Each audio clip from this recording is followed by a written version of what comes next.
Hey, I want to welcome everybody to a special Steelers pre-snap. I'm Luther Dupree. I got my partners, Claudio Rosano, Smokin Jim Frazier. Thank you guys for coming on.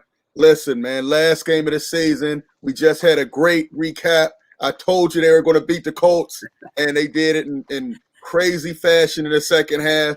But Claudio, let's start with you. Let's get your thoughts on that game, man. I think you had them pulling it out. Did you have them pulling it out last week, or what did you say? No, I thought Colts were going to beat them. I did. But I got to say, you know what? There's no excuses for this game. They didn't play a good quarterback. They didn't play a good team. Nothing. I mean, now the first half of the game, they looked bad. They looked old. Ben looked old. The team looked lethargic. They weren't sharp at all. Second half, what did I talk about all the time? Going deep a little bit more, which they did, but also halftime adjustments. And you have to give the coaching staff and the players credit. They drank the juice, as they say, and they ate the spinach, as Popeye used to say. And they came back a totally different team. And again, in my opinion, the biggest win of the season. They played a very good, solid team, in my opinion, a good quarterback, good coaching staff. No excuses. You can't say that Indianapolis rested their players or the game didn't mean anything to them. Nothing, zero. They elevated their game, the Steelers. They showed a lot of heart. And to me, they showed the other teams, hey, we're not fading. They were rising, then they sunk. Now it seems like they're back on the rise again. And they're, I don't want to say peaking, but they're starting to climb at the right time without question. Okay. All right. Smokin Jim, your thoughts? Hey Lou, Claudio, I never seen the 11-0 team so happy with winning the AFC North title. Hey, listen, Juju and the solid gold dancers was dancing in the locker room. You know, they wasn't doing a Super Bowl shuffle. They was doing the AFC North shuffle. And now the Pittsburgh Steelers are going to be fine and probably lose a draft pick. Listen, part-time player Mike Hilton, one of the best on the team.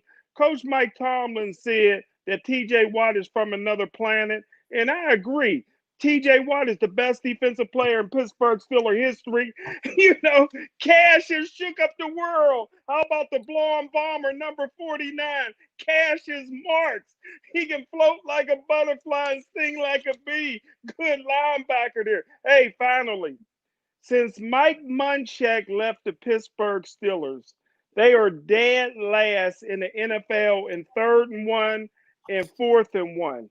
If the Pittsburgh Steelers are going to advance in the playoffs, it goes through Kansas City and Buffalo. And to win on those cold cities, you got to be able to run the ball a lot better than they do. Right. Okay. Listen, first half, like you said, was a disaster. Nothing was going right.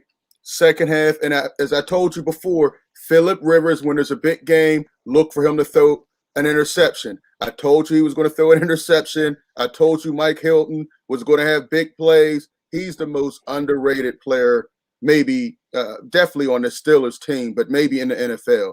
He just makes plays, fumble recoveries, interceptions. Anytime we need him, it seems like he's there. Got to give him his credit.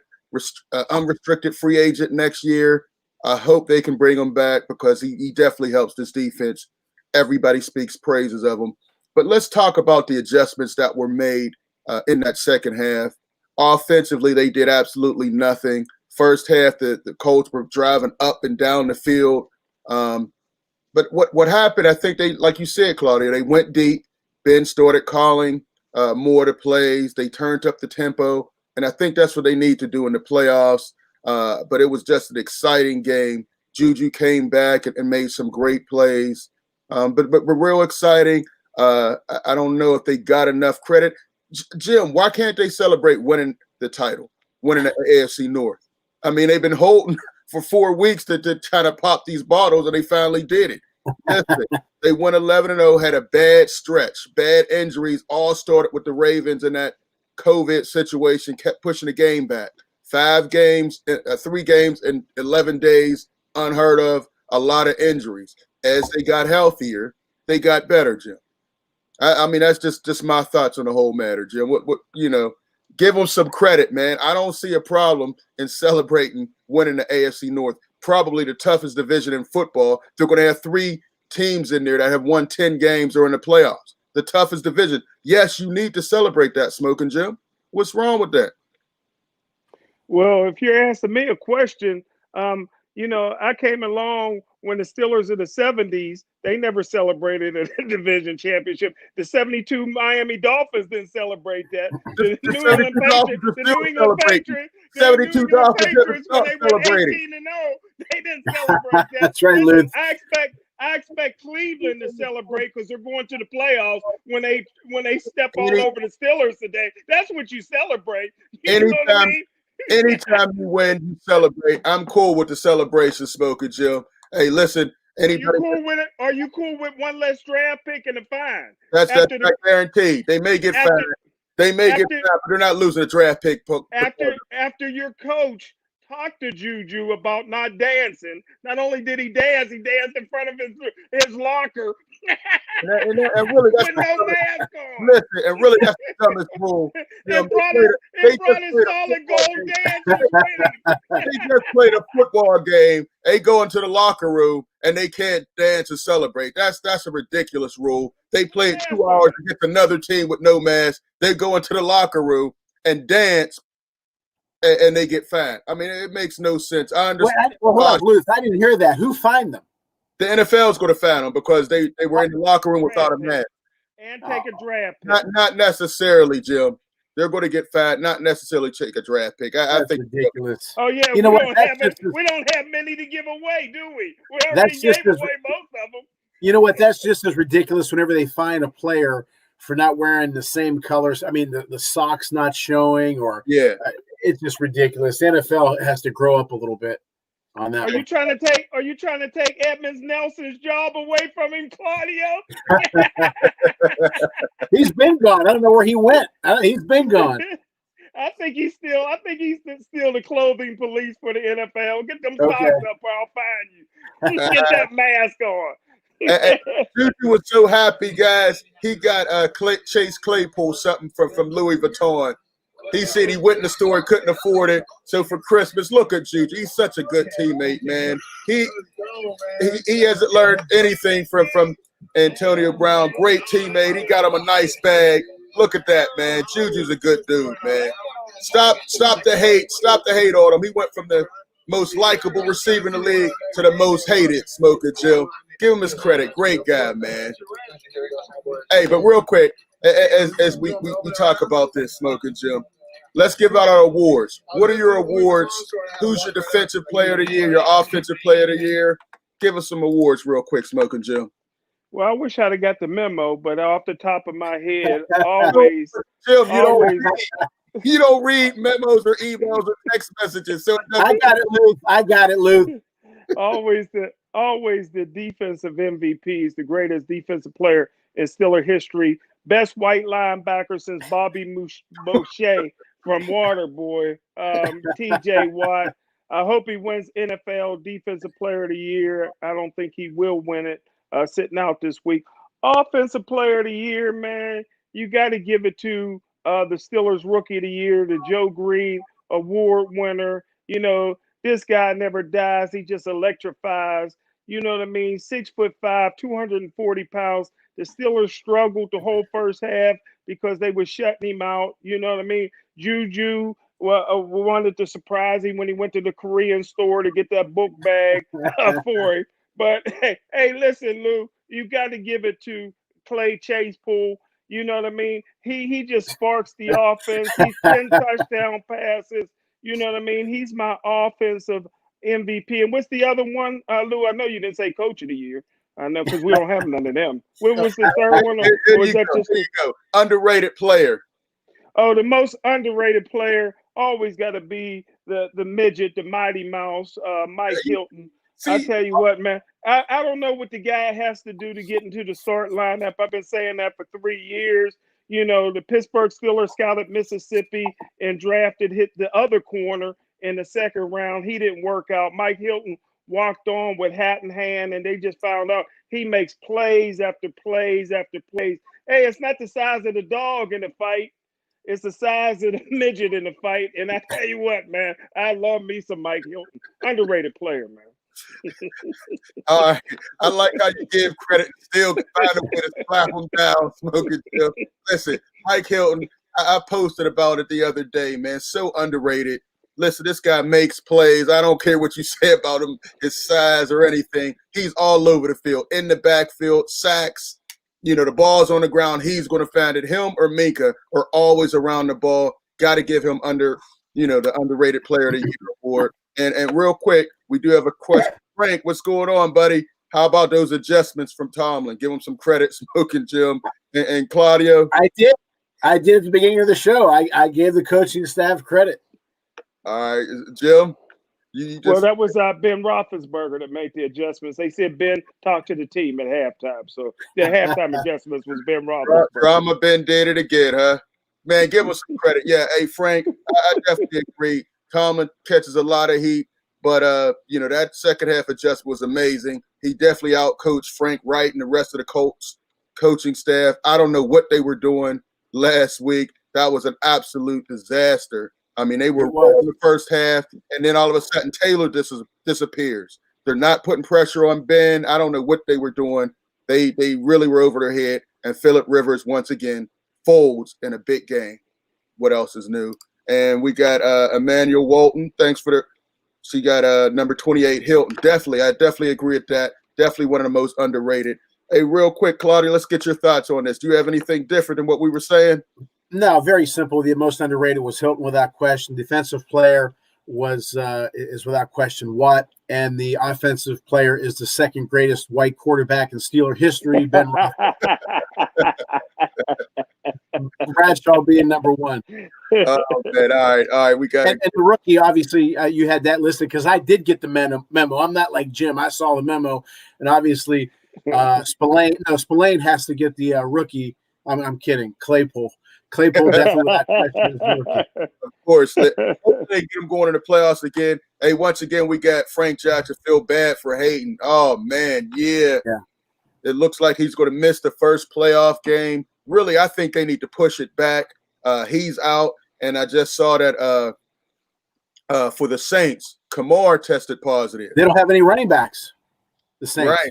Yeah, so he could miss a playoff game. So I really think the NFL should push it back so these guys can get back and play, because the Saints without Kamar is disaster. Jim, what are your thoughts about that, man? And also, you got Eric Ebron. He's also on the COVID list. Well, I never thought Buffalo could play without O.J. Simpson. You know what I mean? Steelers without Franco Harris. Hey, time goes on, man. That's why you got backups you play. Listen, the uniform's a uniform. We sat through strike season where they had scabs out there playing. You just play. Quit making excuses, Luther. Hey, listen, they almost didn't re-sign Kamari or whatever you said in them black names. Hey, listen, man, Drew Brees is getting paid big. They got a lot of different players. They got a lot of different weapons. They don't need them this week. You know what I mean? They're already in the playoffs. You're telling me the league is going to change their policy for Joe Hayden? Come on, man. Come on, man. A broken down old corner, and they ran out of Cleveland. Come on, man. I can't wait for the playoffs. Listen, I said before the season, the only essential sport is the National Football League. Without a hitch, everybody says there's going to be a problem with all the players and all the office personnel. I said they will not miss a beat. They will not miss a week. And it's already going into the playoffs, and it's just you were wrong, Bill. It's just smooth. It's just smooth. It's smooth that the Steelers supposed to play on Thanksgiving didn't play until almost a week later, a Wednesday. No, there were a lot of missteps by the NFL. You know, that game with the Ravens got pushed back 4 times. That was not a smooth sailing, as you say, Smokin Jim. And this playoffs could be a disaster because already you have a lot of key players that are going to miss games. Who? You mentioned 2. You mentioned 2, and only one was key. Yeah, there's still another week. There's still another week. You know, well, did the running back celebrate with Haskins after he scored 6 touchdowns in one game? How all of a sudden he get COVID, brother? Is something gonna pop up on the internet? Come on, man. Too much celebrating, bro. All right, Frank Jackson again in the chat. Who is the team that you don't want the Steelers to play? Is there a team, Smokin Jim? That I don't want the Steelers to play. Right. They won't want to play Kansas City. They don't want to play. They don't want to play the Buffalo Bills. I don't think they want to play the Baltimore Ravens. I don't think they want to play the Cleveland Browns. I don't think they want to see Indianapolis again. The only team that they want to play is the Miami Dolphins, who now, because the old quarterback from Harvard got COVID in his beard, now they're going to play Tua, and we know Samoan rookie quarterbacks is only good for busting coconuts open with their head. So that'll be an easy game against Tua. Oh my goodness! All right, Claudio. You know it. What are your thoughts, man? I'm thinking, you know what though? Kansas City had a tough time with Atlanta. They haven't exactly been blowing teams out. They've been winning. Big fact. You know, I've said the past couple weeks the teams that have been climbing. I'm not going to say that Kansas City is declining, but they sure as hell aren't climbing. They're kind of stagnant right now. So, but still, they are Kansas City with Mahomes. So I'd say the two big teams are Buffalo and Kansas City. But I got to agree with Jim. I don't think Baltimore. I think Baltimore is going to scare some. I don't want to say the Steelers, but the fans. So I'd say the big three would be Kansas City, Buffalo, then Baltimore. So I'm pretty much along the same lines with Jim, and they would probably want to play Miami first. And Cleveland's dangerous. And today's game isn't really going to be a barometer of the playoffs. If Cleveland wins, you can say, well, Steelers didn't have their best defense and best offense on the team, their best team on the field. It's not, but Cleveland's going to be a scare. I said a couple weeks ago, are teams dangerous, contenders, or pretenders? I definitely think Cleveland's dangerous. Baltimore is dangerous. And I think Pittsburgh's dangerous. Listen, teams they don't want to play, of course, they're going to eventually have to play Kansas City, Buffalo. Those two are the top teams. But as far as the lower ones, Miami, definitely wouldn't mind seeing them in the playoffs. Cleveland, somehow the Steelers are still in their head, wouldn't mind them. Baltimore is looking like who they're going to play in the first round of the playoffs. Right, they're climbing. Things shake out the way it is. Baltimore wins, and the Steelers stay where they're at. So that could be an issue. But Lamar Jackson has had terrible games against the Steelers defense. So, it'd be a low-scoring game, and whoever knows. It's all about who plays in that one. Let me ask you guys a question. Does Jackson and Tua play similar games? Will that defense pretty much be the same way against Tua and handle him the same way? Steelers usually dominate rookie quarterbacks. Okay. Tua is a talented quarterback, but he's not there yet. That's why he was splitting time, getting pulled for Ryan Fitzpatrick. They would do too many things for him. Lamar Jackson has struggled in the playoffs and has struggled against the Steelers. I would like either of those matchups defensively. Offensively with our offense. No, but I'm saying, are they going to play basically the same style against Tua? No, Tua doesn't run as much as Lamar Jackson. He moves around a little bit, though. He moves around, but he's not explosive like that. Hey, Luther and Claudio. Luther and Claudio, let me ask you guys a question. Have you ever seen a rookie quarterback benched and be so happy as Tua? He out there high-fiving Fitzgerald and all that Fitzpatrick. He led his team to the playoffs. Picking him up on his shoulder. I'm like, come on, man. He led his team to the playoffs, Smokin Jim. Okay. Hey, real quick, hey, as we get ready, we looked at a few things, but I know Claudio had a couple things he wanted to say in this huddle up. What's your thoughts, Claudio? What do you have for us? We're jumping to the huddle up. All right. Well, you know what? Jim Valvano used to say, you never want to play a team with a purpose. And Cleveland has a purpose. They win, they're in the playoffs. They lose, they're out. Steelers right now, they're playing for a seed. But they're making a smart move I think they're making a smart move by resting some players. But then again, you have to look at it this way. How many teams through the years have rested players prior to the playoffs? Come playoff time, they don't do very well. Tomlin says we don't play in our fears. Well, they live in our fears, but in a sense they are. But again, I don't have a major problem with giving those guys much of a rest.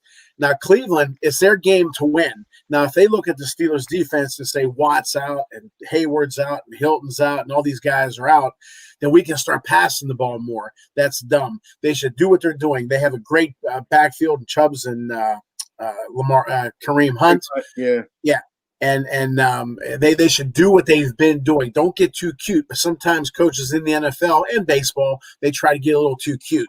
Play the game that you've been playing. Now, in the Steelers, on the other hand, these guys have a lot to prove, the guys who are playing the backup roles, especially Mason Rudolph. Now, he seems to be a little more confident than he was before. He seems to have a little bit more behind him experience-wise. But I also expect to see Fichtner actually call 90% of the plays today. So everything you see on the field, I don't think you're going to see Rudolph calling his own plays like Big Ben does. But having said all that, I still think Cleveland has more to play for. There's more holes in the Steeler defense for them to expose. Offensively, the running game wasn't there last week, and I don't see it being there this week. And so you're going to pin all your hopes on Rudolph. I don't know. It's going to be a tough day for the Steelers, in my opinion. But it's up to the coaching staff to really pound in their heads. Hey, it doesn't matter what's seen, doesn't matter anything. We're playing it. You guys are professionals. You guys are getting paid to play. Okay, go out there and play your tails off. Don't worry about, like I always tell you on this show for my team, I always tell them if we're up 10, score 11. If we're down 10, score 11. Don't worry about the score. Play hard. That's what Steelers have to do. But I kind of have a feeling that the Cleveland Browns are going to come out a little more focused, a little more fired up. And they have more to play for. Okay. All right, Smokin Jim, what you got for us first to 10? Well, first of all, I would love to see before the game Mason Rudolph walk up to Myles Garrett and apologize. Hey, listen, Mason Rudolph got a guilty conscience. You know what I mean? He ain't been worth a dime since he said what he said in Cleveland. And Myles Garrett is the Walter Payton Man of the Year. So I think to get all that off his conscience, let's apologize, man, and put it behind you. Hey, listen, Mason Rudolph's biggest problem, everybody knows Jim Plunkett was a Heisman Trophy winner. Of course, we know that because Joe Theismann said the only reason he won the Heisman is because both his parents are blind. But when he got drafted in the New England Patriots or the Boston Patriots, he was a washout.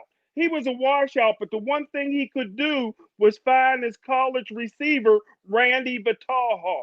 Mason Rudolph, for some reason, he had a Biletnikoff award-winning receiver at Oklahoma State in James Washington, and he's always refused to throw to him. I would throw to James Washington often today if I'm Mason Rudolph, if I stay healthy. Number one, I'd get a PFA against Myles Garrett. Maybe he won't play with a PFA. He won't be allowed to play. But other than that, hey, listen, the first time the Steelers played Cleveland, James Conner ran for over 100 yards. We know that ain't going to happen again. Nick Chubbs was out, and shake and bake Baker Mayfield, the greatest Cleveland Brown player since Jimmy Brown, should have got a Purple Heart medal because he played with severely injured ribs. It's going to be a different story today. Shake and bake. I call him shake and fumble. Game on the line. What does he do? He fumbles. Shake and bake. But come on, you're feeding into all the hype, Smokin Jim. He don't got it. Speaking of Rudolph, I saw something. I want to show you guys and get you guys to weigh in on this. Can you guys see this?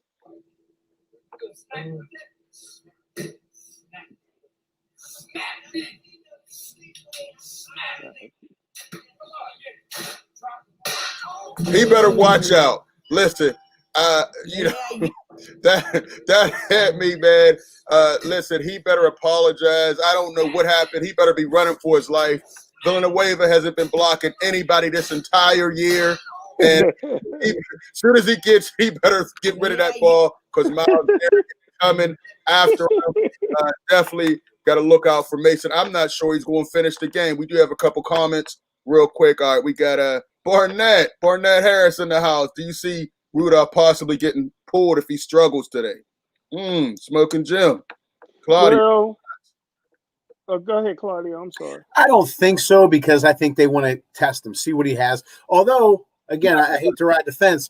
You have Hobbs, you want to see what he has too. So who knows? But one thing that's been driving me crazy is some of the fans have been calling in these shows saying, well, how about if Rudolph throws for 350 yards? Do you think Tomlin might start him or consider benching Ben if he has a bad playoff? Hell no, he's not going to bench him. Ben could go 1 for 40, and he's not going to put Rudolph in the playoffs. You just can't do that. So if Rudolph breaks Norm Van Brocklin's 554 yards today passing, he still is not going to sniff the playoffs. If he has a bad game, will he get benched? Depending on what the score is and see what Hobbs has, perhaps. Okay. Well, I'll tell you what, I didn't like what I seen the one time he did get in this year. Remember, Ben walked off the field. Rudolph came in. He had 3 plays minus 27 yards. They did kick the field goal, but it looked like he didn't want to be out there. It looked like the team didn't want to block for it. Hey, listen, the team is 70, 80% black. They know what he said. Oh, gee. He's not getting pulled early, man. All right, Frank is back in here. How is Highsmith's progress going? I'm a little disappointed. Bud is missed. Smokin Jim, you said we were going to forget about Bud. I was wrong. You were right. I was wrong. You were right. As usual. You say that a lot, Smokin Jim. Claudio, what are your thoughts, man? His progress has been kind of slow. Yeah, I was a little disappointed. I kind of thought he was going to do a little bit better, a little quicker. But I think I don't think he's declining. I think he's picking it up a little bit. And I don't think he's a good backup.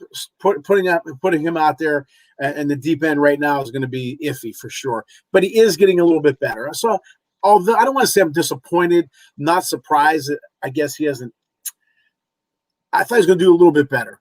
But he'll be okay. I'm not totally worried about him. He'll be all right. Yeah, Dupree is definitely missed. Oh, obviously. Yeah. Smith is a rookie, still learning the system, but he did show signs late in that second half. Some spurts. Rivers uncomfortable, not getting sacks, but Phillip Rivers could definitely feel him a lot in that second half. So, he's learning, but it's going to take some time. Not everybody's going to come in like T.J. Watt and just destroy the league from the very, very beginning. Speaking of that, one thing I did want to talk about is the defensive player of the year. Do you guys think T.J. Watt can finally get it this year? I think he definitely could have been gotten it a couple years ago. But you look at his stats, he has more sacks than Aaron Donald. He also has more tackles for loss, pressures, everything. Do you guys think he will get it this year? What are your thoughts? Well, I do think he's going to get it. And I think I call it a press momentum. Once the press starts talking about him more and announcers start talking about him more, obviously his coaching staff is, I think the momentum is going to carry him to win the award this year. Donald, they always talk about him, but that's kind of faded out, especially since they lost to the Jets, since they had a few bad losses. I think that Watt will get it this year. It'll be close, but I think he'll get it. Okay. Smokin Jim?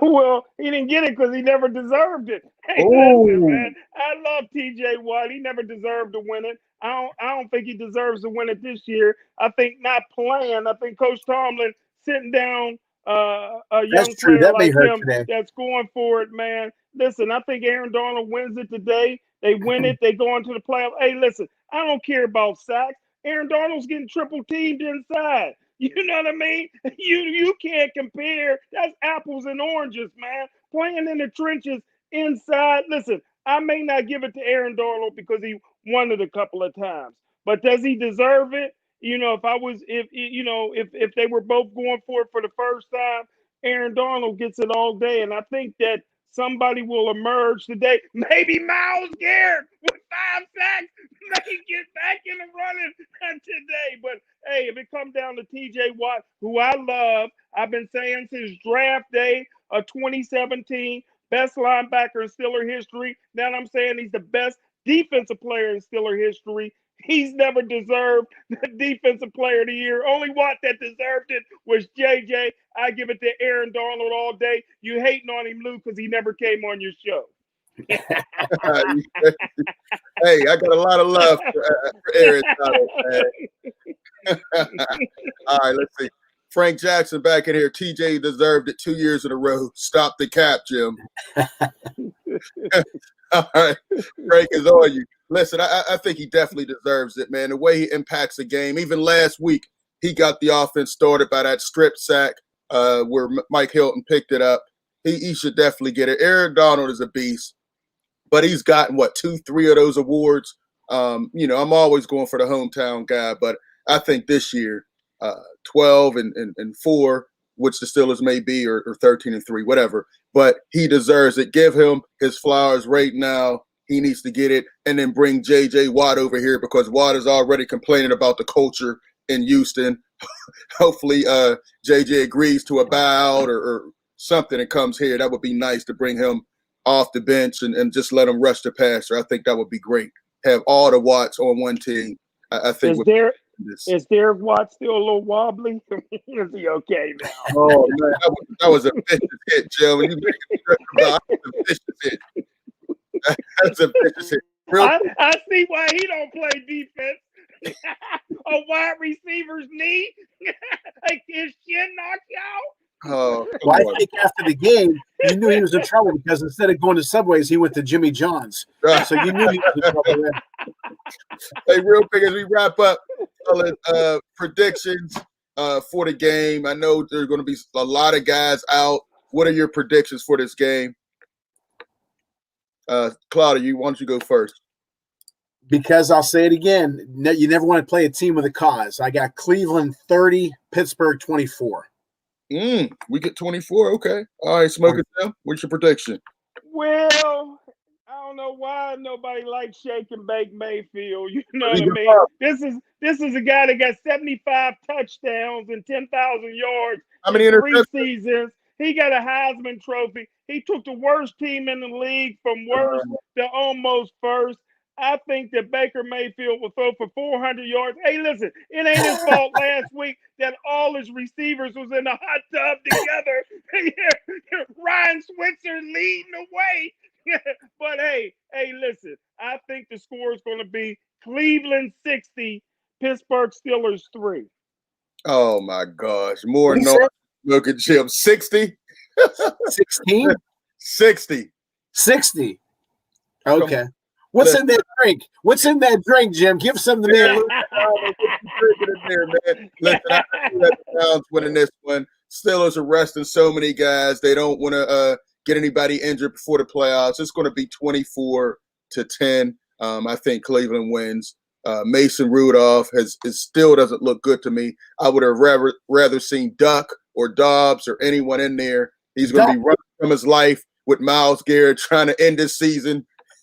This game. So yeah, it's not going to be close. 24-10. I got the Browns winning. But that's our show. We got a special playoff preview show coming next week. Make sure you tune in. We're going to be on all the platforms. Oh, we got Vince in here. All right, I was looking for Vince. All right, Browns 26-9. All right, Vince, thanks for coming in here, man. Get Vinny off. Block him. Thanks, Vinny. Appreciate it, man. But I want to appreciate all the guests. Frank Jackson was in here a lot. Barnett was in here. Vince, of course, just jumped in. Appreciate it. And Emmanuel Walton, appreciate all you guys for coming in. That's our show. Get ready for the playoffs. And just hopefully no more injuries and no more positive COVID tests. And we could be ready to go. All right, for Smokin Jim, Claudio, we'll check you out next time. Check out the website, scsportsworld.com. Peace. Put that drink down, Jim.